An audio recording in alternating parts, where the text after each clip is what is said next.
اگر کوئی مسلمان جنات کے وجود کا انکار کرے تو اسے کس طرح یقین دلایا جائے؟ سب سے بہتر یقین دلانے کا طریقہ یہ کسی جن سے رابطہ کریں اور بولیں یہ بندہ آپ کو مانتا نہیں ہے، تو وہ جن جب اس کے پاس آئے گا تو انشاءاللہ مان جائے گا۔ تو دیکھیں جنات کے بارے میں قرآن مجید نے ہمیں واضح طور پر بیان کیا ہے، سورہ جن پوری نازل ہوئی ہے جس میں اللہ تعالیٰ نے جنات کا خطاب اور جنات کا مکالمہ نقل کیا ہے، اور یا معشر الجن قد استکثرتم من الانس، باقاعدہ جنات کو قرآن میں جگہ جگہ خطاب ہے۔ فبأي آلاء ربكما تكذبان، اے جنات اور انسانوں تم اپنے رب کی کون کون سی نعمتوں کو جھٹلاؤ گے؟ تو جنات کا جو وجود ہے یہ قرآن سے احادیث صحیحہ سے ثابت ہے، یہ متواتر ہے، لہذا اس کا انکار قرآنی آیات کا انکار سمجھا جائے گا۔ آپ اس کو قرآنی آیات بتائیں، اگر وہ کسی سائنٹیفک بیس پہ انکار کرتا ہے کہ بھائی سائنسدان تو مانتے نہیں، تو سیدھا سادہ جواب ہے کہ سائنس نے ابھی اتنی ترقی نہیں کی ہے کہ دنیا کی ہر چیز اس نے دیکھ لی ہے، نہ سائنس اس کا دعویٰ کرتی ہے، تو عین ممکن ہے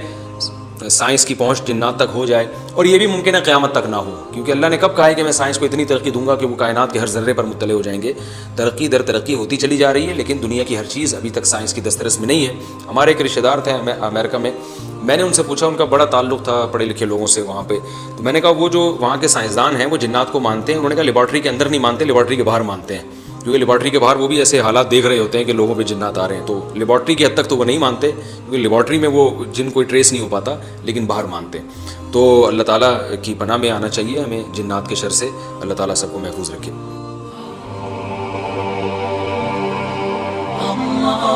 اللہ